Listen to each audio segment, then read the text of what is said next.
Are you there? Hello. I still see some people jumping on here, so we're going to go live. This is the Online Marketing Bootcamp. Thanks for coming. I hope you are prepared to be drilled. I'm your drill sergeant, Eddie Hill, and I'm pretty excited to go over some of this stuff. So let me give it another 30 seconds to a minute here. I see a couple more people jumping on here. Welcome. Carolyn, Stanley, Derek, Adam. We got Bill, Mark. Welcome, everybody. A couple other, who else we got here? Todd.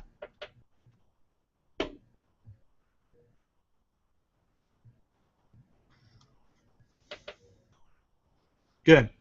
So real quick, put in the chat. Can you hear me okay in the chat?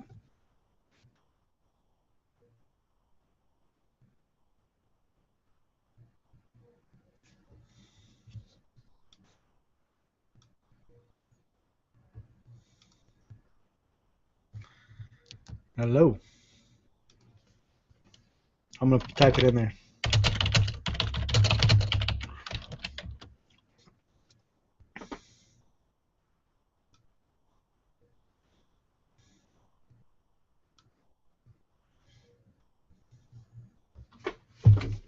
Can I see if I... Looks like my thing's fine. Okay. All right. Well, let's get started then. I'm going to share my screen, and let's see here. Do the full screen. We'll get into my broadcast here. Oh, got to go back up to the training part. Okay. All right, let me check because yesterday I messed this up. So let me make sure everybody can see my screen all right. Let's see. Can you see it all right? Post in the chat box. Make sure you see the screen.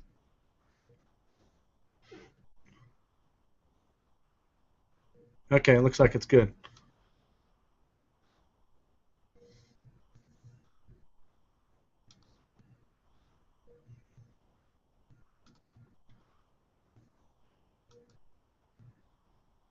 Yes. I'm messing everything up. Okay. All right, enough said. I'm just going to move right along. I have maximum amount of learning and minimum amount of time. We're going to go through a bunch of hard-hitting stuff. As you guys probably know, well, maybe, I don't know if you know, well, it's my job to keep up with kind of what Google's doing and everybody else. But Google had another Panda update on the 19th. They said they rolled it out on the 20th through the 22nd. It's supposed to be a small rollout, but it affected 7.6% of all English searches. So anyway, so changes. Now, in the end, online marketing, the core of it will always be the same, and there's a reason for that, and I'll go over that today. But we're going to go over some pretty hard-hitting stuff. So maximum amount of learning and minimum amount of time. So I will have a chance to answer questions. I'm gonna try to get through this whole thing in an hour. Probably just write it in an hour, and then I'll stay as long as you want answering questions. Okay? So write them down, and we'll get back to them for sure. So I'll help you out any way I can. All right. So welcome to the training. The fact is this, and it always will be this: people do business with people. Period. People do business with people, period. But they do business with people they know, like, and trust. And the reason why I put that in there is, we're not dealing with computers. We're not dealing with corporates. We're not dealing with machines. We do business with people. So when we go to sell people, when we go to handle people, we do business with people. But more so than ever, we do business with people we know. We do business with people that we like, and we do business with people that we trust. This is my mantra. I jump up and down. I can prove this 1,000 different ways. But this will be the case, and I believe this will always be the case in the future. The past wasn't necessarily true because sometimes you had to do business with people you didn't know and people you didn't like and trust because there was no other option. But from here on out, I think there will always be viable other options, including doing nothing at all. So we want to be those people that they know, that they like, and that they trust. Hold on a second. Had to get a drink here. Forgive me. But now that process can happen really fast. Know, like, and trust can happen in a minute or two. If you've never seen me before, never heard me before, and you get on one of my webinars and you happen to like what I give you, and you see that maybe I'm an authority in this space, then you may begin to have some trust because of the things I show you. Then you may buy from me. That's kind of how it works. So it could be instantaneous, meaning within a few minutes, or it could take years. But in the end, we do business with people that we know, like, and trust. So I'm going to teach you how to get more people to know you, how to get more people to like you that know you, and people to trust you that know you. So, and I'm going to try to speed up that process. And of course, we're going to go through the online marketing part of it. I'm not going to get into other forms of marketing, but online is only one conduit to getting people to know, like, and trust you. Is that fair? Good. Okay, so people do business with people they know, like, and trust. So the first thing we'll talk about is reputation. Reputation marketing, not reputation monitoring or reputation management, but reputation marketing. Then we'll talk about search engine marketing. And we'll talk about Google AdWords, like pay-per-click or whatever, and we can talk about Facebook pay-per-click too. Social media marketing, and then of course email database marketing. So these, there's more to online marketing than these, but these are the core, and then there's some derivatives of this. But I think if you get this will be a good start for your empire of people with know, liking, and trust you. Okay. Why internet marketing? I put this in here always. We know why. It's everything's going berserk online. Traditional media is taking a fallback, but it's still strong. I don't want to say it's going away because it's not, but online marketing is really past them up by far. Okay, so there's no such thing as push-button online marketing. I'm sorry, I wish there was. Wish there was a way you can just go bang and then have all this stuff done. You have your reputation done, your pay-per-click done, your SEO done, and your social media, but it doesn't work that way. There's work involved. And everything I'm going to show you today is something you can do yourself. You don't need to hire an outside firm or an agency like us to do it. The reason why I'm showing you this is so you literally can take it a couple things, or you can take all the things, but I don't want to overwhelm you. Get one or two good nuggets that you can implement right away and grow your business. I believe there's 3 pillars to success. One is mindset. I really believe that to be successful, you have to have the right mindset. The second pillar is skill set. I believe that to be successful, you need to know what you're doing. You need to have the skills and the step-by-step, because you can't be wandering aimlessly or shooting in the dark or whatever, firing with a blindfold, all those analogies. You have to have the skills and know what you're doing, because the learning curve is great, especially online. You can waste hours and hours and days of time if you don't know what you're doing. So today I'm going to teach you a little bit of mindset, but I'm definitely going to teach you a lot of skill sets. I'm going to give you specific steps you're going to need. And that's the second pillar to success. And the last one is get off your asset. You need to take action. You need to implement. And I'm not talking 5 hours a day. I'm talking 1 hour a week, or I'm talking a couple hours a month even, because I believe in the mantra that some is always better than none. So if you're not doing any of this, if you do a little bit, it will help you and it will grow your business a little bit. If you do a lot of it, it'll grow your business a lot. I really believe that. We know that online marketing is a viable business option for marketing, obviously, and it's extremely strong, a very high return on investment, whether that investment is cash outlay or that investment is your time. I know it's worth it to do it both ways or not. So some is better than none. If you did more, that's way better than some. And I want you to do all. So we're going to get some mindset, some skill set, and I'm going to hopefully motivate you to get off your asset. All right, first thing you need to do is gain trust. Now, I put trust first because everything else falls apart if you have a bad reputation. And this is true in the real world, and of course it's true online. Prospects won't even talk to you, look to you, or will overlook you or overstep you to go somebody else if your reputation sucks. And the second part of that, they will do the same if you have no reputation at all. In other words, no reviews at all or no reputation online. They will step over you or skip over you and go to the next one online who has a 5-star reputation with lots of peer reviews. So this is the most important out of all these that I want to talk about today, because everything else involves reputation for many reasons, but and I'll go over that. But you need to get your trust in line, which is reputation. So you get reputation by peer reviews. You get reputation by simply fulfillment with online reviews. You get reputation by testimonials, and you get reputation by referrals. So let's go over some of these here. The most important way you need to market your business in conjunction with everything else is, of course, reputation. Would you buy a product or service that has bad ratings and bad reviews? I mean, that's a rhetorical question. Of course, the answer is no. And we see this from Amazon and Zappos.com. If you buy anything online, then one of the first things you do is you look at reviews, right? You look at those little stars and you say, and then let's say it has a 4.1 star review or something. You're like, well, maybe. And you start reading the bad reviews to see, hey, what do they have a problem with, and see if you can live with it. Because we know that not everybody can be perfect. Maybe they screwed something up, or maybe it was just some crazy customer that had a problem. But we want to have as high star ratings as possible. But so in this online world, when two products are identical, and believe it or not, people have lots of options for what we buy, and there's nothing truly unique in this world anymore. There's nothing new under the sun. When there's two products identical and they're side by side, and one has 10 good reviews and one has 3 reviews with 1 bad review, which one would you buy? Again, rhetorical question. We know which one you would skip over, even if you were number 7. And the number 1 spot had the 3 reviews with 1 bad, you would go to number 7 to click on the one that has 10 5-star reviews, wouldn't you? And that happens all the time, and statistically, I'll show you here in a minute. But this is very important to your online marketing, very, very important. The online marketing game has changed, and your competition doesn't know about it yet. Now, I've been preaching this for over a year, and I said, well, it's gonna launch, it's gonna be huge in a year, and I said that a year ago. Well, I wasn't wrong. It is huge, but not in all categories yet. So, you know, my wife and I own an awards shop, and the awards category reviews haven't really taken off yet. A little bit. Some of the award shops are getting a few, but no more than a dozen.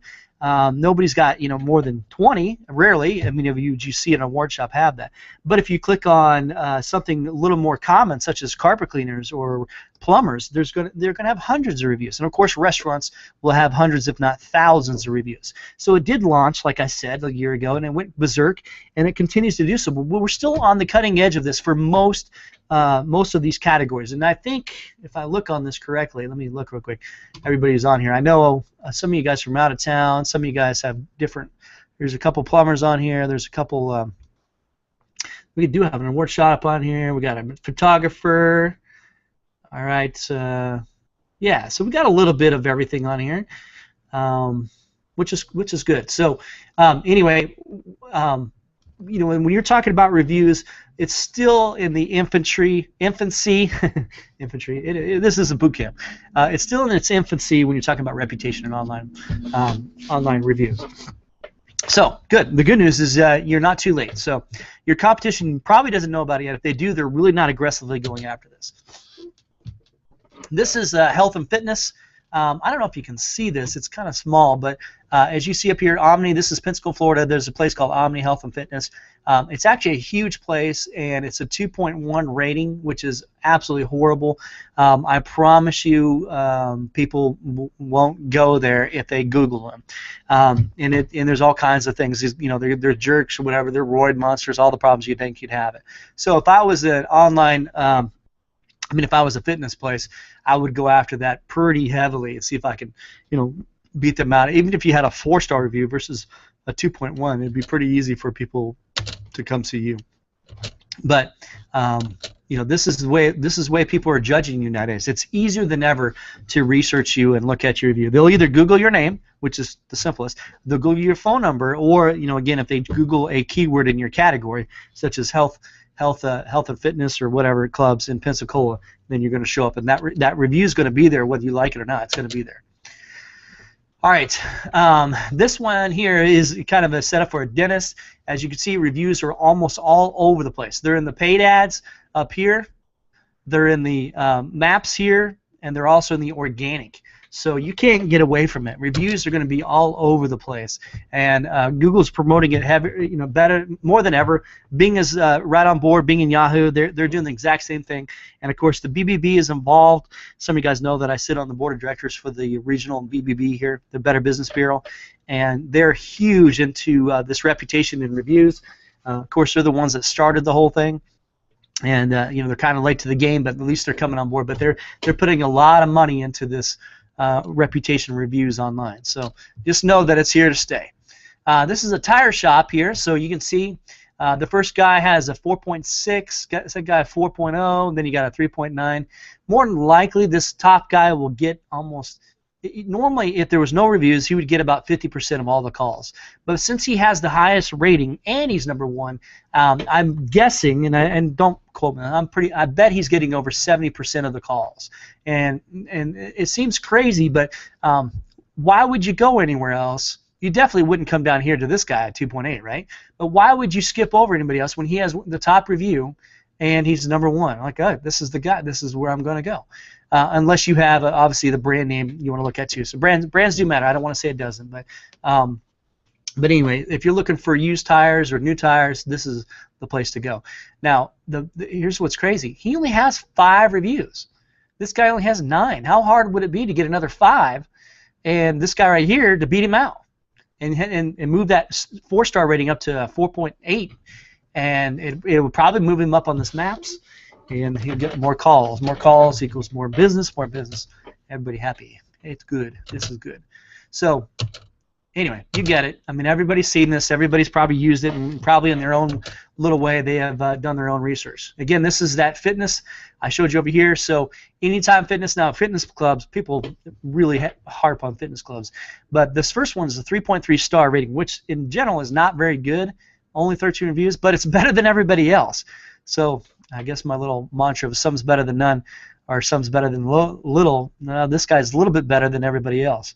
So why would you join any other club? I mean, clubs are obviously based off of location a little bit too, but I mean, I wouldn't go down to any of these other ones. 2.5, 2.1, that's horrible ratings, and they're not bad. But the key is here, they might be okay. These places might be okay, like Pensacola. I've heard a lot about them. Might be an okay place, but they only have 5 reviews. Just so happens half of them are 1-star and half of them are 5-star. So you want to make sure, you want to take control of that reputation and make sure it's good. So customer reviews are a major factor in almost every type of advertising. So again, this is paid ads. As you can see, the ad is a 4.5. This is paid. Paid is on the side here too. You see these stars over here? 4.9 has a stars on it also. So the ratings are going to show up more and more places. None of it works anymore if you have bad reputation or bad reviews online. It's SEO, social media, pay-per-click, local marketing, any of that. Online, if your reputation stinks, you might as well don't even spend any money or time on anything else if your reputation sucks. So that's why I start with this. Fix your reputation now. Okay. Step 1, create a 5-star reputation, or as close to it as possible. Step 2, market your products or service. In other words, show people that your ratings. Show people that you have a 5-star ratings. You need to market it. In other words, put it out there. You can do that a bunch of different ways. I'll talk about that in a little bit. Here's a statistic that's a writer downer. If you got a pen, write this down, because this blew me away when I saw this. 70% of buyers trust reviews as much as personal recommendations from a friend or family member. And you can look this up. This is coming from Miles Anderson, the brightlocal.com. And he actually did this. This is a year and a half old. The 2013 review is 72%. It actually went up 2%. I need to change my slide. 72% of buyers trust reviews as much as a personal recommendation from a friend or family member. In other words, when they Google online, so let me back up. When they Google online and they see this, okay, and they see this 4.5-star rating, and they actually look at these reviews, they trust them as if their friend was telling them that. That's amazing to me. One, the trust factor, because those could all be, who knows what those could be made up or whatever. But they trust them, 72% trust them. 72% trust them as much as a friend or family member. I can't say that enough. I'm telling you, that is powerful. Here it is right here. Recommendations from the people I know, they trust 92%, trust completely or somewhat. Consumer opinions posted online, they trust 70%. So this is a completely different study. This is from the Nielsen Global Trust in Advertising. So wow, you want to get on there, and you need to understand the value of that. This is from a different study itself. This is another Nielsen. Same kind of deal though. So this is laying it out: highly relevant, somewhat relevant, somewhat irrelevant, and highly irrelevant. So the first one again is recommendations from people I know. Duh. We trust them. So 50% are highly relevant, 42% is somewhat relevant. But look at this, number 2, consumer opinions posted online. If you take the 56 plus the 26, what is that, 82% think it's at least somewhat relevant or highly relevant, the posted opinions online. So move on down. Look at all this other forms of marketing. Billboards, radio ads, TV ads, online banner ads, display ads, brand sponsorships, those kind of things. They don't trust those anywhere near as much as reviews online. I guess that's my point. I think I beat that dead horse. I hope you get that. Why is reputation vital to your business? Well, consumers look up an average of 10 reviews before making a decision, somewhere between 6 and 10 reviews. If you only have 5 reviews, that's what they'll look up, but they prefer more. People actually read 10 reviews, believe it or not. They find people when they're searching the internet and they're looking to make a ticket, purchase a high ticket item or even a small to medium ticket item, they will look at the reviews. And of course, Amazon and Zappos and some of these big companies are really watching this stuff because they're seeing if people are actually looking at the reviews, and of course they do. So without 10 5-star reviews, your business isn't quite trusted. That's kind of bold. I want you to have 10 5-star reviews because that's what the statistics say, that people read up to 10. So I want you to have 10 of them minimum, and then go from there. Hopefully you can get a few a month and then continue to grow that. Stay ahead of your competition because remember, it is math, right? So if everybody else has 5, you should have 10 or 20. So you need to position yourself as the market leader in front of thousands of buyers with a 5-star reputation. And to do that, you need to have a reputation marketing strategy. In other words, you need to do it on purpose. I know for the longest time, some of us business owners, we wing things. We're just out there hoping somebody will leave us a review or hoping somebody will call us. Well, no more. Our online marketing strategy and our reputation marketing strategy should be on purpose. So in other words, we schedule it, we plan for it, we prepare for it, we spend a little time on it, maybe spend some money on it, and we make sure that it happens. It's that important. And out of all these that I'm going to teach you today, reputation is the most important. At least it's got to be the first thing in. Then when you get that 5-star reputation, you get 10, 15, 20 reviews with 5-star, then you can move on and do some of these other things. So do you even know what your online reputation is? Good question. Well, over here you see on my website, I made it real easy. I had the software built that when you check it, you go to prosperousim.com, and you can actually check your reputation. Now, it's not going to work for every category. If you're in kind of an obscure niche, then I won't have it in there. I think I only have like 55 niches in there. So that's everything, all the major categories, like plumbers, chiropractors, dentists, lawyers, those kind of things. So I think everybody on this webinar should work for. But you can check your reputation. Go under Prosperous IM, then go under the reputation tab, and then type in your phone number. That's all you need to do, and it'll pull you a report. So I recommend you do that. This is what it looks like. It tells you you have 400. I pulled a. This is actually, believe it or not, this is a local restaurant, and of course restaurants have a lot more reviews. They have 416 bad reviews about you. Now they have like 700 total reviews, but 416 of them are bad. And bad is a 3-star or less, according to this. So it'll show yours on here too. If you have no reviews at all, it'll say 0. But as I mentioned earlier, 0 reviews is not a good review. It's not even neutral anymore. It's a negative. So you want to get your reviews on here. Okay, these are the top review sites for Google Places, Google Maps. Of course, we want you to have Google in place, but I also want you to have Yelp, City Search, Insider Pages, Yahoo Local, Angie's List, and Judy's Book at a minimum. And I also like Merchant Circle, but it's not a big thing for all the markets. Hopefully, maybe it is I'll put Merchant Circle on there too, but you definitely need to have those. Okay, so I put this here. Make amends and have them move the review. It's supposed to be a question of what happens if you get a bad review. Well, you need to make amends with them and ask them specifically to remove it. You can't. You and I can't go in and remove it. They have to. They're the only ones that can modify a review. So if you get a bad review, you should go.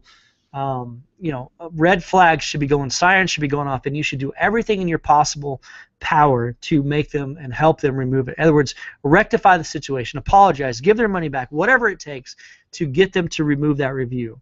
And also, I mean, you want to do that anyway, have good customer service, but in the end, that one review could, as you see, if you only have 5 and one of them is bad, that could completely destroy your online reputation. So now the second best thing to do is if you can't get them to remove it, you need to respond. So you got to log into your Google account and respond to it, and you need to give your side of the story. Take the high road. Don't diss them. Say this customer is a complete moron. Don't say that. Actually, feel like saying that sometimes, but don't say that. But take the high road. Say, here's what we did. We're truly sorry. We try to have. This is what I say. Something effective. This. We're sorry that you were not happy with your experience. We try to have all of our customers completely ecstatic with their experience with us. That's why we came out. We redid it for you, and we gave your money back. If there's anything else we can do to rectify the situation, please let us know. And leave that on the Google as a comment or response to their bad review. Now, if a normal customer would read that, they would say, well, heck, they give their money back and they try to do everything. I mean, at least they can see that you tried to do the situation. And they understand that some customers you just can't make happy. And we're all around business. We get that, so we can overlook that. But make sure you take the high road. Do not rip on the customer. Just say exactly what you did to rectify the situation. Okay, so if you know them, call them, see if you can. Number 2, ask your customers for reviews. You want to dilute it. You want to dilute that bad review as quick as possible. Absolutely, and you can do that pretty easily. You just want to get in there and make sure that people are leaving reviews. So if it's on Yelp, if you got a bad review on Yelp, then make sure you get a bunch of people to leave reviews on Yelp. If it's on Google, then do it on Google. And of course, you need to create a consistent program to acquire reviews. And what I mean by that, you need to make sure that you are asking and going after reviews consistently, not just because, hoping that somebody does it. Okay, let me check in here. I'm going to move to the second part of this program called Know. So we just went into the trust part. Now I want to get into how to get prospects to know you. Let me look at some of the questions. See if you have something here. No. Okay. Oh, looks like there was some buffering. All right, looks like everything's good. No questions yet, but I'll get back on. Okay. We got to move right along here. So to get customers to know you, well, that's easy. In the real world, we do networking, right? We go out to chamber meetings. We go to BNIs or whatever. We go out and network. We have word of mouth to get people to know us. We have traditional media, and that would include everything from handing out business cards to door flyers to urinal signs to whatever, the banner out front. And then of course we have online marketing. That pretty much covers every way you can figure out to get people to know you, right? So you're either doing some form of marketing, advertising, or some form of networking, or some sort of referral. That's kind of how it narrows down. Now we're only going to talk about online marketing. So, okay, the next step is the organic search marketing. So this used to be called SEO. I hate that word because it's been destroyed and rubbed in the dirt. I'm almost positive everybody on this call gets somewhere between 5 and 10 phone calls a week saying that some guy in the Philippines can do their SEO for them or whatever. I don't know. It's horrible, and they just destroyed the image of agencies like mine on what search engine optimization is. So we don't use the word anymore. We call it search engine marketing, or we call it online marketing organically. Anyway, it's still a viable business plan. It's still a very viable way of getting tons and tons of leads and customers. But we just gotta use the different word. Okay. This is exactly how you sign up for Google Places and Google Maps, Google Local. I'm going to assume everybody on here is verified. They got the phone call or they got the postcard. If not, then email me and I'll give you this link again, but you need to be verified. That's nothing. All this stuff kind of falls apart if you're not verified. Now, you can have a listing and have all your information on there and still not be verified. If you did not get a phone call, if you did not get a postcard, it could be 3 to 5 years ago. But if you didn't get one of those other ones, you're not verified. So make sure you're verified. All right, this is kind of an overview of what a Google search looks like. At the top is paid ads. This is actually different now. This is old. But they have the little word ad right next to it. Then right here, these ones are organic. This is the maps or places. They're kind of synonymous, used for maps or Google Places, or the 7-pack or whatever you want to call them. But this is where that is. Now, to me, the maps and places by far is the most important of all this, and I say that because of mobile marketing. Most searches now, over 51% of all searches are done on a smartphone now, more than desktops. It just happened like a couple months ago. it overtook desktops. So that's a pretty interesting statistic. We'll go over statistics more later. So you really want to be on the maps. The reason why I'm saying that is because when you do on a mobile phone, it shows these ads, but then it shows the maps, and then it pushes down the organics. So you want to be on the maps. And of course, you want to be on the maps with reviews, right? Here's the golden triangle. This is exactly how we look at Google. This is how we read a book. This is how we read a piece of paper. It's top to bottom, left to right. It's just going to be that way. Now these ads over here, you see people look at them a little bit, but for the most part, number one is where people click, it's where people look, and then a few people will go to number 2 or 3, but not as many as we'd like. So we want to be in the top. We want to be number 1, but we want to be number 1, 2, or 3, or somewhere around there. Now, is SEO legit? Good question. Well, some people think it's black magic or dark art or snake oil, and it could be any and all of those. It could be unethical, it could be spammy, it could be high risk. If you are doing those things, and I can give you a few examples of what that would be, then absolutely. Now, let me talk to you about black hat. Here's my white hat guy. Ethical, good, Google approved, user focus. The truth is, everybody thinks that if you do some black hat stuff, you get thrown in jail. It's not against the law. Like, we're not doing anything that breaks the Federal Trade Commission. Some of these black hat things, but it's against the terms of service of Google, which is kind of like breaking the law, because what happens is they de-index you or they slap you, and then you get taken off of Google completely. Then you don't exist on Google. And that's like a bad sentence if you don't exist on Google and you're a business. So you'd have to either come up with a different business name or a different, and a different website and all yada yada yada. Anyway. You want to stick with white hat. What I'm going to show you today is white hat, and it's perfectly Google approved, and I can prove that to you for many reasons. But so you want to stay above water. So if you got somebody calling you saying they're going to do their SEO, let me just tell you that I don't know what the percentage is, but a big percentage of them are doing black hat stuff, which again is not against the law. Especially it's not against the law, in the Philippines or wherever they're doing it from, because they don't care if you get de-indexed. But it's against Google's terms of service, so you want to stay far away as possible from those. But you can do your own stuff. Here's how search engines work. Anybody remember these? I don't know if this is called a card catalog. I mean, most people probably don't even. I'm probably too old. Don't even remember what this is. In libraries and stuff, this is how you research things. A card catalog. Well, Google works the same way. It's an indexing. So, for instance, if you are a plumber in Pensacola, Florida, you get put in one of these card catalogs under the drawer for Pensacola, right? And then you also get put in this card catalog for under the plumbing section for the Pensacola area. Okay? So you would actually be in 2 sections. And, I mean, that's a simplified version of what I'm trying to say. And there's literally hundreds of keywords. Hundreds. Everything that's on your website or web page, each page, all the content on there will be filed away for each individual word. Believe it or not, it's word by word. Now there's a bunch of throwaway words like a, and, the, of, those kind of things. But any word with some meat to it will be cataloged away. Google has it through crawling and indexing. It's baffling, the trillions and trillions of pages that they have indexed. Unbelievable. But here's what it comes down to. It comes down to relevance and authority. This is exactly how SEO works.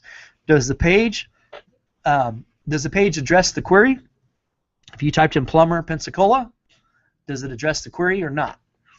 And 2, does the page have authority?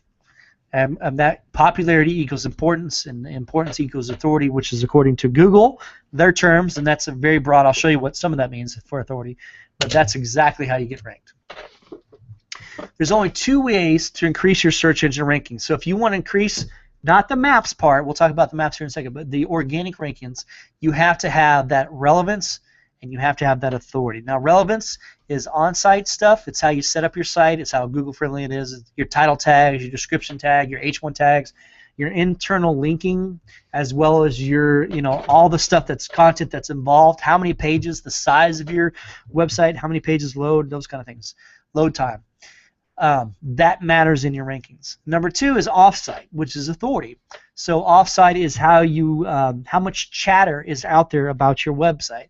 from external sources, not from your website, but from external sources. Could be from social media, bookmarks, video, podcasts, articles, press releases, blogs, and it goes on and on. I think there's 16 different areas that we use to get authority. So between those two things, this is the periodic table at SEO. This actually has been updated since the new Panda update on the 19th of May, but it comes down to all of these things, and I know this is confusing. You don't really need to worry about a lot of this, but what I do want to point out is the red stuff is bad. This will now hurt you where, a year ago you couldn't get hurt, but now you can get hurt. So if you're doing links, getting links, and you're paying to get those links, you're gonna get hit. Google will hit you. Piracy, spam, cloaking, stuffing, hidden ads, thin. So anything that's in red will actually hurt you. It'll go the opposite direction. And then, of course, you want these top row stuff: quality, reputation, which we talked about, authority, crawl, titles, quality again. That's content, and then quality of links. So there's a rundown. You don't need to memorize all that, but I've showed this before. This has been around for a while, but I still believe this is true. I actually think there's almost 300 ranking factors now. I know there's over 200, but the first, most of it comes down to trust and authority. This is what I talked about, of your host domain, of your original website, your domain. That's 24%. Then your link popularity, this is the off-site stuff pointing back to you. That's 22%. And then the anchor text of the external links that are pointing back to you is 20%. So these first three have nothing to do with your website at all. That's 66% that really has nothing to do with what's on your web page. That should be an aha for some of you. So the reason why you rank, majority of the reason why you rank, has nothing to do with your website. You can put a picture of me on there and get it ranked for coolest guy in America. Now, I don't recommend it, but it's possible. And then, of course, on down, on-page usage, which is big, traffic and click-through data, social graphics, social metrics is big, and then registration and all that stuff. So, all right, one of the things to get ranked higher in the maps, there's a bunch of things just like in organic, but this is the maps, is citations. Citations are simply off-site websites that are citing your name, address, and phone number.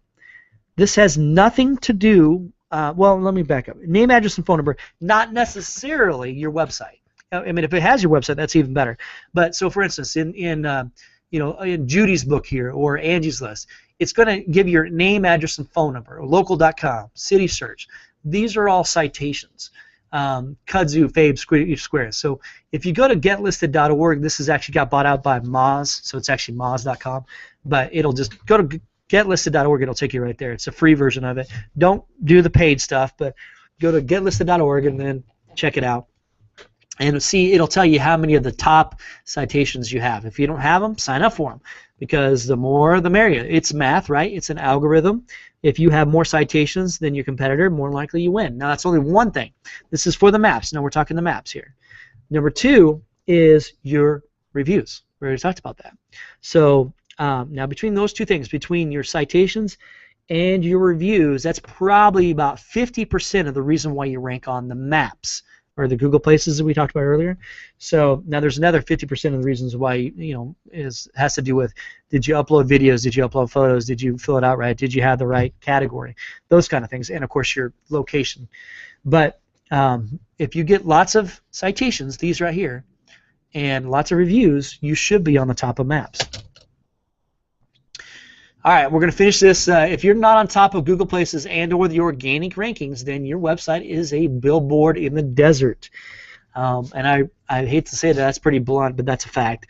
You have this beautiful website you probably spent a lot of money on, and nobody sees it. If you're not getting traffic to it, it's like a billboard in the desert. It's pretty graphic. I hope you understand what that means. It's just there, it's pretty, but nobody's looking at it. All right, so now we're going to get into pay-per-click training. This here, I gotta go fast on this because it's complicated. There's a lot, but I will do an individual training on this probably in a month or so for just pay-per-click. Pay-per-click ads with Google is a very powerful form of marketing.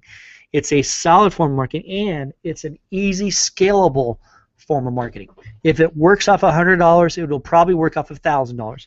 And the truth is, if it works off $1,000, it'll work off of $10,000. And we can see this over and over and over again. All right, so this is used cars Pensacola. We see that 880 people searched for that exact keyword in the last month. That's a lot of people. How many used cars can you sell? I mean, you can't sell that many. And remember, I told you, if you're ranked number 1 on the maps, you're probably going to get about half. That's just one keyword. One keyword. All these other keywords, Pensacola used cars, Pensacola used car dealerships, they add up to thousands of searches per month. And we want to get some of that. Now, look over here. This is the price per click. So, you definitely want to, you can't spend that much money. But okay, so again, back here at the top, pay-per-click ads. This is a paid ad up here. What is a short sale?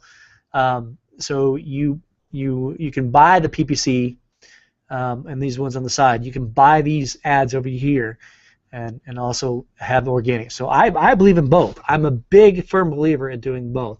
Now, for my award shop, I don't spend very much on pay-per-click, but some months in the summer I only spend like $150, or I spend $5 a day, so it's $150, 30 days. And then this time of year I spend about $300 a month. We're not talking thousands, but I could spend $300 in a bar in one night. But the point is, it gets me leads. I guarantee it. It's very trackable, extremely trackable. So you may want to consider, if you're not doing pay-per-click, you definitely want to consider it. And I'm going to show you how to do it right. Okay. Ad position, ad position, ad position. When you're on, this is for organic too, but when you're on pay-per-click, the click-through rate, CTR, the ad position drives the click-through rate. Remember I told you that about almost 50% will click or call that first listing. Well, on pay-per-click, it's a lot less than the organic, but it's still a huge portion that will click or call that the number one spot. And then as you see it drops hard and fast. Number 2, somewhere in between 4 and 6%, and then number 3 down to 2 to 4%, and then on down. So you want to run your ads. You want to bid high enough. This is a bid thing. You can be number 1. Anybody can be number 1 if you bid high enough.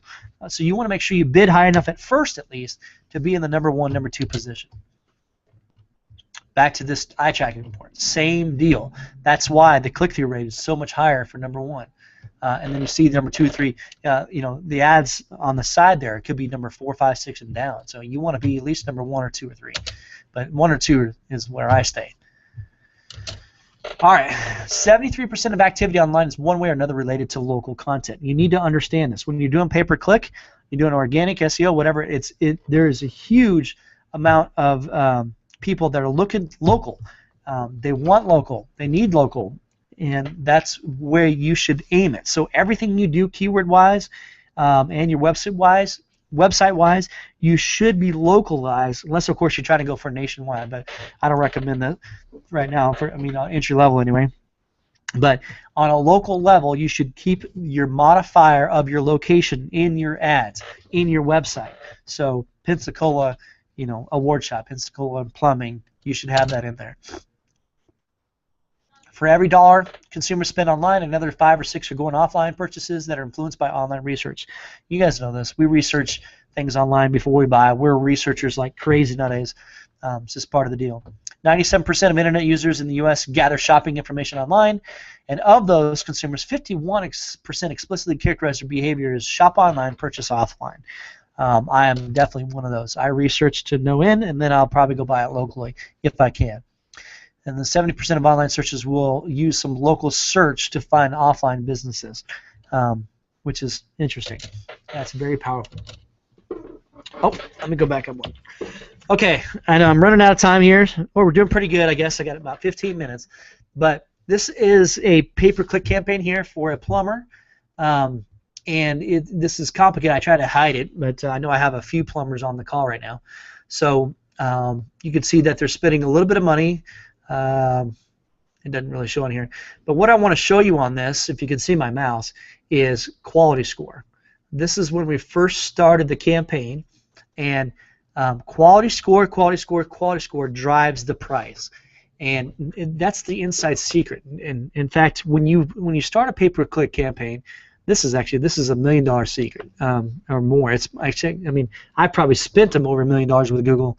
Not quite, close, probably $500,000. And if you don't understand that the quality score drives the price, you will pay way too much per click. So your whole goal for pay-per-click is to get this quality score higher, right? And once that's higher, you can be bidding. So let's look at a good quality score. Here's a good quality score right here, like a 6 out of 10. Yeah, 6 out of 10 quality score. We are bidding $20.50, but we only are paying $6.51. That should be an aha to you. Now, if you had a 3 or whatever quality score, I mean, you would be paying a lot more than that. Does that make sense? So the higher the quality score, the cheaper you're going to be paying. Now, you can still bid a lot. I want to bid a lot because I want my average position, as you see here, to be a 1 or a 2, right? That's where I want to stay. That's my realm. But you won't pay a lot because you have a good quality score. So let's talk about quality score. Quality score is the price paid by the advertiser plus the next highest placing ad's bid plus quality score of the next highest placing ad, and that equates to the advertiser's quality score. So I got to break this down. I know that's confusing. Here's how you get the quality score. Quality score is a factor of all these. Now you're gonna see a theme here. It's keyword relevancy, click-through rate, landing page, historical performance, various relevancy factors, and ad relevancy. So what's the theme? That's correct. Relevancy, relevancy, relevancy. How relevant is your ad to the keyword that they're searching? How relevant is your landing page to the keyword that they're searching versus and the ad that they clicked on? Relevancy, relevancy, relevancy. The more relevant, the higher the quality score. So you really want to fine-tune it. Now, it's possible to be ranked number 1 in Google pay-per-click, but pay less than the person who is number 3. And that should be an aha moment. Here's how it's possible. Here's the math. So advertiser A bids 75 cents, and they have a quality score of 7. So that means their overall ranking score is 75 cents times 7 is a 5.25. That's their ad rank. Okay? Yeah, you see the math on that? 5.25. Advertiser B bids 50 cents, but they have a quality score of 10. Okay, so their ad rank is 50 cents times 10, which is 5. Right? So that means they have a little bit lower. That's why they're number 2. But advertiser C bids $1. So they're actually bidding more than advertiser A, but because they have a quality score of 4, they take $1 times 4 and they have an ad rank of 4. That puts them in 3rd place. That's exactly how Google, this is the algorithm. This is that algorithm I just showed you. That's exactly how you're placed on pay-per-click. So that's the secret. I just told you the inside secret. So here's the doom. You have a low click-through rate, low quality score, high minimum bids. You burn money, and you start all wrong. So you don't want that. You want the right way, which is to start it right. You have a high click-through rate, high quality score. You have low minimum bids, and then of course you don't spend a lot of money, and everybody's happy. All right. I hope you guys are still with me here. Just because you're getting traffic, though, doesn't mean that you get conversions. I always have to put that slide in there because the truth is you could get a ton of click-throughs. You can pay a bunch of ads and go to your website, but if it's not converting, if they're not picking up the phone and calling you or coming down to your store or whatever or taking some sort of buying action, then you can burn and churn a lot of money. So there's another step to this that I'm not talking about. We don't have time today, which is conversions. But click-through rate is only one part of the equation. So anyway. I want to put that on there. All PPC or all pay-per-click starts with great keyword research. So here's my little graph that I always show you. So you don't want to bid on the word shoes. That's too broad. It's going to be very, very expensive. Now, if you got unlimited money, then go for it. But in theory, you want to bid on long-term keywords, so long-tail keywords. So you want like men's shoes, or even better would be red Nike men's running shoes, because that is a buying term. That is very, very specific, right? Versus shoes, because that's too broad. So in your category, same thing. So trophies. That's a very to me, that's a very broad term. I would bid on that term if you have the money, but if you don't, you want to bid on the specifics: baseball trophies, soccer trophies, basketball trophies. Small trophies, large trophies, those kind of things. Long tail keywords, those are much cheaper. And guess what? Remember the ad relevancy, the quality score? You can be a lot more specific with your ad. You can say baseball trophies in your ad, and then if you bid on the keyword baseball trophy, guess what? Your quality score goes up. Quality score goes up, your price goes down. Tracking number. I jump up and down and jump up and down. We're not in the caveman days. We're not even in the yellow page days. We are in modern technology days. You should track every single thing that you do with your money. If you're not, shame on you. We sell tracking numbers. You can buy a tracking number or whatever. We sell tracking numbers for like $12 a month. I don't even know if it's that much. Yeah, I think it's $12 a month for a tracking number. Who cares about $12 a month? But you can put a tracking number on your ads, and then from that tracking number, you will see exactly how many calls you got through your pay-per-click ad. And here's why. You can track it from cradle to grave then. Once you got the phone call, you can track to see if you got an order. And then if you got an order, then you can see, okay, I spent $300 in pay-per-click ads or $3,000 in pay-per-click ads. This is how many orders I got from that, and did it work or not? And then that's what I'm telling you. You can scale it up. You can say, hey, if $500 worked, I'll spend $1,000 because as long as I'm making, spending $1 to make $1.10, that's the best stock. You can't get a stock like that nowadays. Per month anyway. You make a 10% return, go for it. Anyway, you need a tracking number, and they're cheap. You can get them from us or somebody else. Put a tracking number on your ads. All right, last segment here. How do you get prospects to like you? Know, like, and trust, right? We got them to know you. Now we want them to like you. We already did the trust part. So part of the like is social media. That's what social media is for, is to get people to know you a little bit better. And in theory, if they know you better, they should like you. Now, if you're a grumpy old man or a woman or you're rude, then maybe this isn't for you. You need to stay away. But if you are completely polarizing, and I mean this in the nicest possible way, and I have some friends that are this way. If you're politically polarizing or religiously polarizing, then don't get on social media. Don't advertise. Don't market on social media because it will destroy your business. Because even if your majority agrees with you and some don't, it just turns people off like you wouldn't believe. So stay away from the politically and religiously and all those other things you want to stay away from. Just like they say don't talk about it. Well, in social media, definitely don't talk about it if you want to promote your business at all. Okay. Pinch yourself. You are not asleep. Social media isn't a fad. It's a fundamental shift in the way we communicate, more so than ever. It's a shift in the way we gather information, research information, sift information, and disseminate information. Consumers are no longer passive. They are active, giving feedback, good, bad, or indifferent. We have transcended the information age with peer-to-peer feedback of information. In other words, it's come to instantaneously. We no longer search for information. It finds us. Feedback is semi-instantaneous, but more importantly, it's trustworthy. This is a key word, trustworthy. It wasn't that way 10 years ago. Celebrity endorsements have been popular for decades because they've given us some sense of trustworthiness. But as we know from the O.J. Simpson thing or whatever, we can name a bunch of them, no longer can we entrust celebrity endorsements because they happen to be, most of them are fake and they're paid to do it, right? They're paid to say they like this stuff when they really don't. We realize, hey, wait a minute, they don't really use this stuff. They don't really use the ab flex trainer. They got six-pack abs because they did sit-ups all their life. Wasn't because of the whatever. You get my point. Today we get endorsements from friends and families and coworkers that are propagated with a lack of monetary motive. This is much more powerful form of endorsement. This is the endorsement that we want as business owners. It's not your customer's job to remember you. It's you to remind them. It's your job to remind them of you.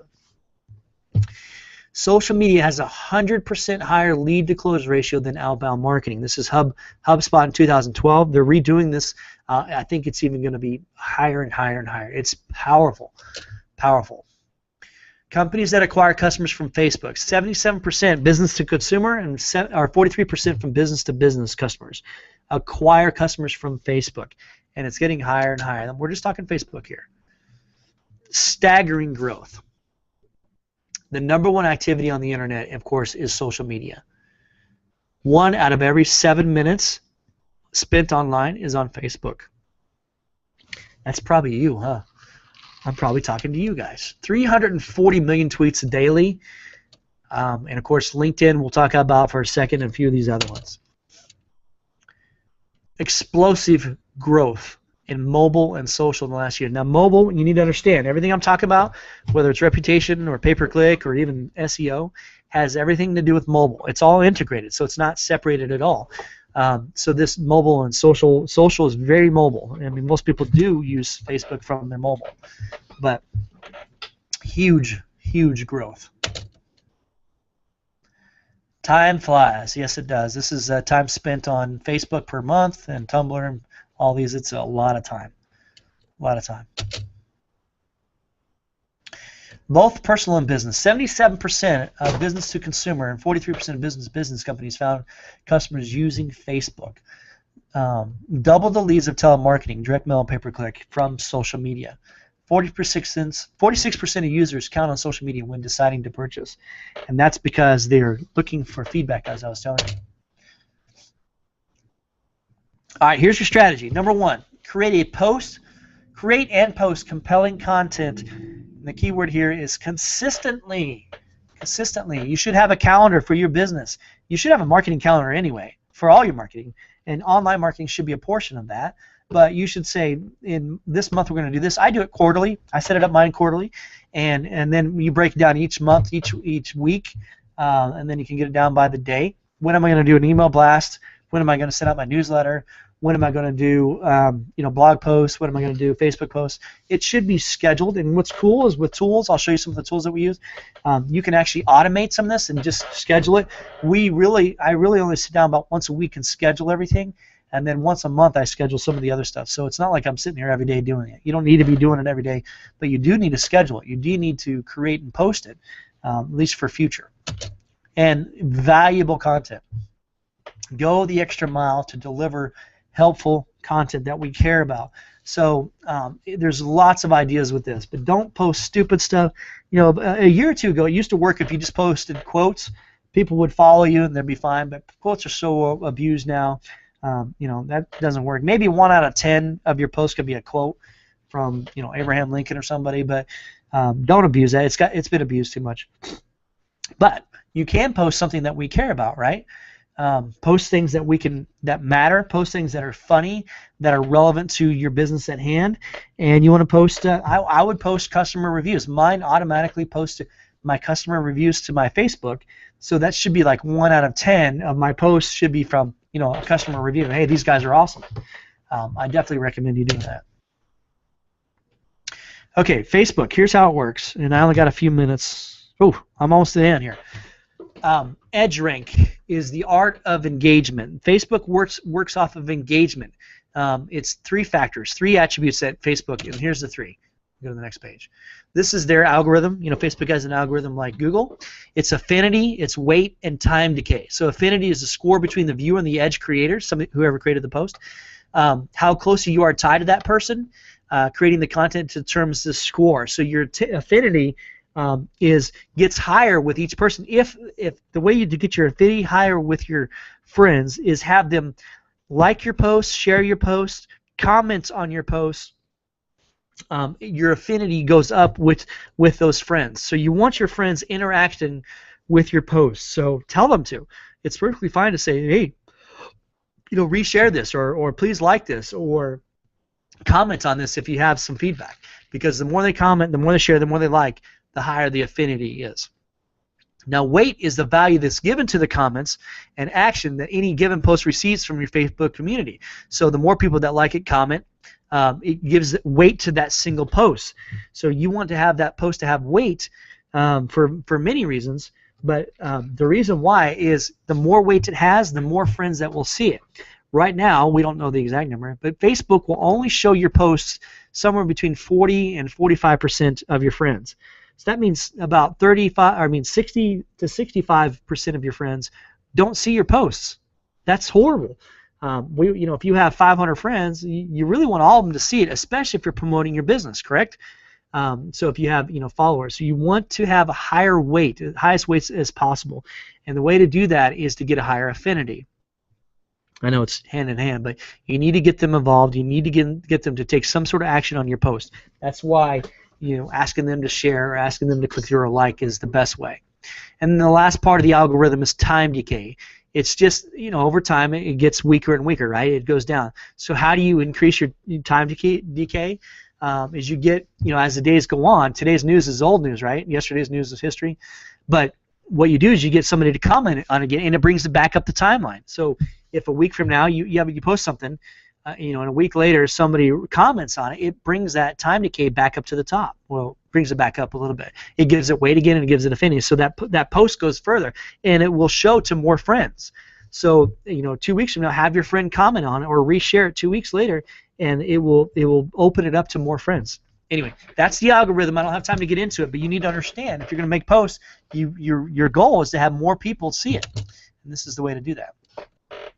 Don't be that guy or gal. Don't be the person standing around selling on social media. And I always say this, if you go to a wedding, and I was just at a wedding like a month ago, and you walk up to the bar and you're getting a drink or whatever it is, and the guy next to you goes, "Hey, how you doing? My name is Chuck or Bob or Toby, Vladimir, and what do you do?" "Oh, I sell awards, or I have an online marketing company." "What do you do?" "Well, I sell insurance, but let's meet next week. Let's talk about your insurance program. And do you have life insurance?" What do you do with that guy? You run, right? You just like, "Oh my God, get away from this guy. He's selling at the wedding." Don't be that guy or gal. That's the same way on social media. If you're the one that's trying to sell on social media, run. They're going to run far away from you. They don't want to be around that, because social media isn't where you sell. Your website is where you sell, correct? Correct. So the whole point of social media is to get them off of social media and onto your website where you can sell them something. But social media, remember we started this whole segment with what? Social media is to get them to like you. If you're selling all the time, they're not going to like you. You got to get them to like you. And how you do that? You give them quality content that they care about to help them. It's an I-centered world. What's in it for me? WIIFM, right? That's all we care about. So if you're posting stuff I don't care about and you're trying to sell me something, blammo, you're gone. I'm not looking at you anymore. It's easy, it's a one click of the button, you're out of there. However, if you're posting good quality content that matters to me and helps me in my life and my business, guess what? I begin to like you. And then if I have a need for your services or your product, I'm probably going to buy from you. All right, Facebook ads, I really believe in it. Linked book, I really believe in it. I got to skip over this. I don't have time to go over it, but just you need to look into it. And this is a great quote. In today's competitive environment, automation is not a luxury. It's a requirement for keeping competitive edge. In fact, it's the benefit of automation that are so numerous, you can't afford to ignore them. And the way I see it today in online marketing, there's no other way. You have to automate some of this stuff. We don't have time to be doing it. You need to automate it, or you need to hire it out to an agency like us, like Prosperous I Am. Here's some of the things that we use: Hootsuite, TweetDeck, PingFM, Infusionsoft, Office Autopilot. Write those down. You can look them up. They all do different stuff, but there's ways to automate some of this process. Now, I know I've gone over my time by 4 minutes, and I want to be respectful of your time. So this last segment is email marketing. Let me look real quick, make sure. Hey, wow, we got a lot more people on here now. Cool. All right, is it okay? I'm going to ask you, tell me in the chat box, is it okay to go over a little bit?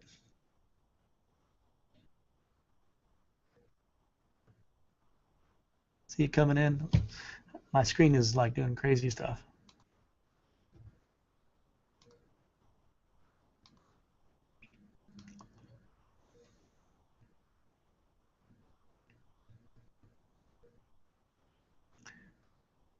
Okay. All right. I guess we're going to move on. We're charging. I got about 5-10 more minutes at the most. Then I'll take questions. Email marketing. Here's some of the you have to do it legally. You want to do the right things, and here write these down. Vertical response, I like a lot. I always promote them because it's by email. It's not a monthly fee. It's only when you send. So, which is cool. I mean, that's very cool, I think. You want to pay only if you're only going to send emails once a month, once every couple months. You might want to go with vertical response. Get response, constant contact, eye contact, those other ones, those are all great. They're like 20 to 30, 40 bucks a month, no big deal. If you're going to send them consistently, then you definitely want to use one of those. Infusionsoft, Office Autopilot, Aweber, these are autoresponders, so they're much more robust but you probably want to consider. You want to consider them if you want a little better contact management system. Those are the ones that we use.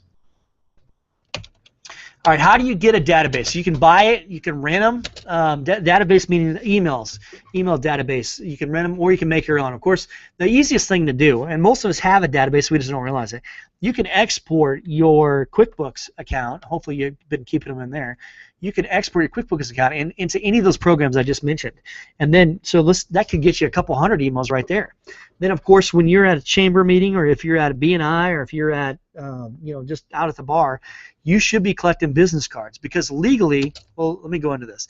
You need to collect business cards and manually enter them in there because you have the right to contact them.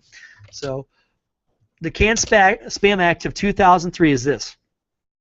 I didn't know this is what it meant until I looked it up, but controlling the assault of non-solicitation pornography and marketing, CAN-SPAM. That's where that came from, Act of 2003. But it's a national law. It's a federal law. This is what it says. It says, A, it has to be a visible and operable unsubscribe mechanism present in all emails. You need to have that in there. You have to have that. Consumer opt-out requests are honored within 10 days. You need to have relevant subject lines. You can't say, look, Britney Spears naked, and then, show them one of your products. Doesn't work. That's against the CAN-SPAM Act. It needs to have legitimate physical address of the publisher. It can be a P.O. box, but it has to be represented at the bottom of the email or somewhere in the email. It has to be present. And, of course, the message cannot be sent to harvested emails.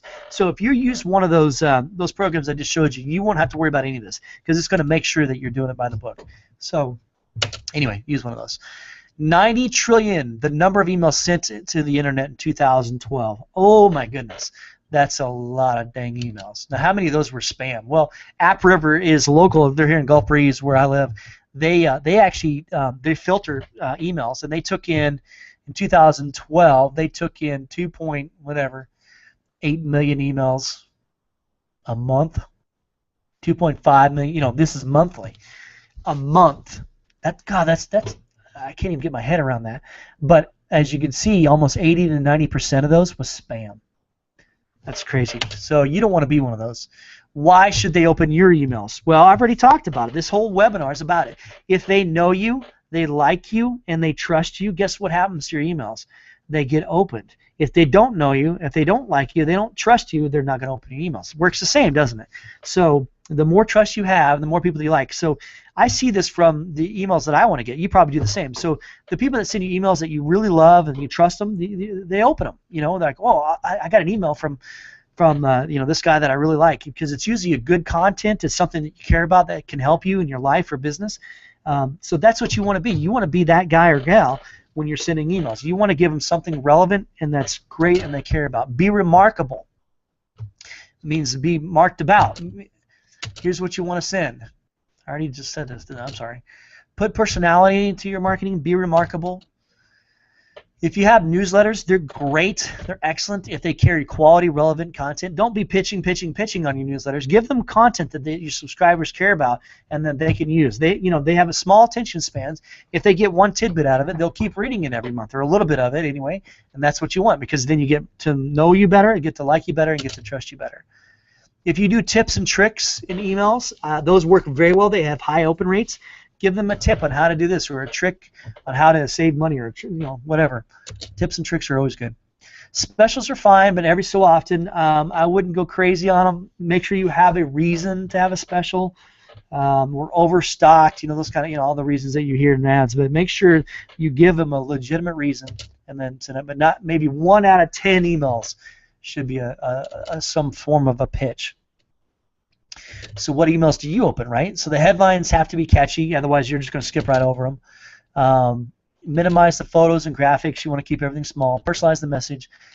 Link to more info. I see this a lot. I get sucked into this a lot. You start. I did this morning actually with one of the emails I sent out. You send a partial blog post and say read the rest here and click here.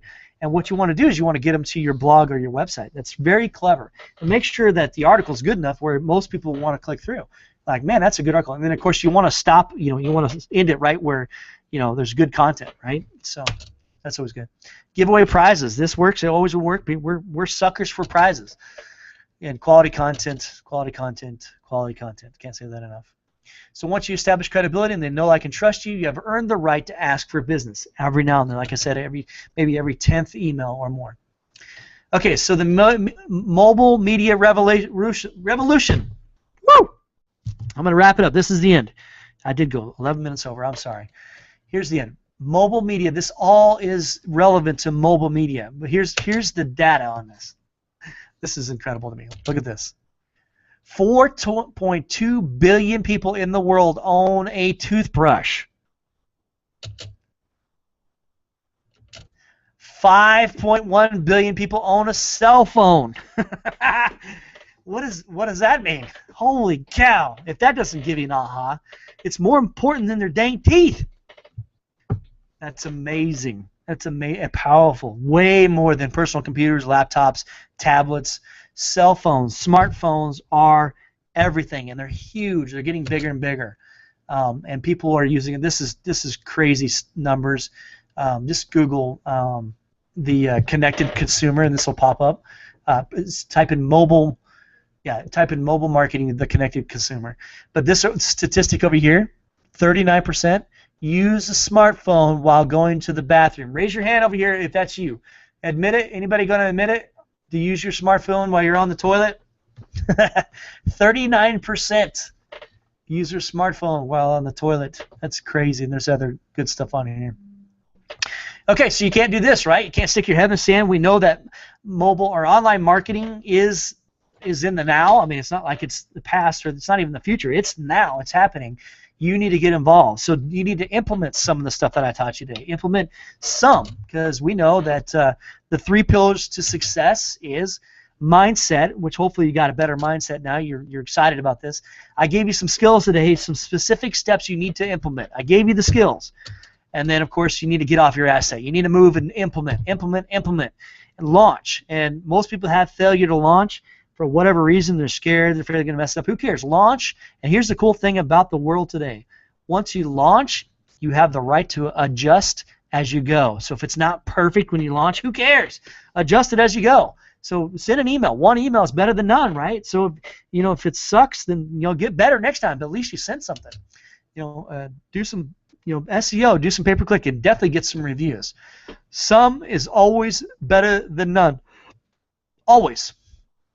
So take ground every single month and do some of this, right? In the city of blind people, the one-eyed man is king. And if your competitors are not doing hardly anything, it won't take you very long at all to get ahead of them and win, since it is just math. So thank you guys for coming. Have a prosperous and awarding 2014, unless, of course, you already have other plans. And at this time, I will look for questions. Do we have any questions?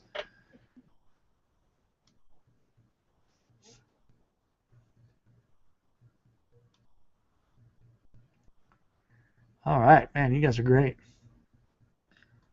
I think I overwhelmed you. Thank you guys for being on, that's for sure. Here's the deal. My email is Eddie, EDDIE, at prosperousim.com. So that's prosperousim.com. Eddie at prosperousim.com, or you can go to our website. But I'm here to help you. Now, here's my pitch. I'm going to pitch you. If you don't want to do any of this stuff, then yes, you can hire us to do it. We do it all, and we don't have a learning curve. What I mean is we don't have to figure it out. We know what we're doing. We keep growing and growing. When we doubled our business in the last year, I imagine by the end of this year we'll double it again, and I'm pretty excited about that. Why? Is because people need online marketing and they know it works. The return on investment is an absolute guarantee, and we're just in the middle of it. We just help you get there. So it's a partnership. We believe that's why I called it that. We're your partners in prosperity. So we can handle your pay-per-click for you if you don't want to do it. We can handle your SEO for you, search engine marketing for you. We can handle your reputation. We can get you reviews, and that's what we do. And that's probably one of our biggest selling items that we do right now. So the answer is yes, yes, yes. We can handle this for you if you want to. So email me if you want to set up a personal one-on-one half-hour free consultation on your online marketing. I'll be glad to do that. Or if you just want to sign up right now, good, do that too. So I appreciate you guys. Thank you so much. And, of course, there will be a replay. Yes, this has been recorded, and you'll automatically get the replay. And you're more than welcome to send that out to whoever you want. You can send it on to your friends or anybody else that needs a little bit of training. Hopefully you got something out of it. I really believe I gave you some good content. I just want you to implement it because it doesn't do any good if you don't implement. So thank you guys very much, and I'll talk to you soon. Have a great day.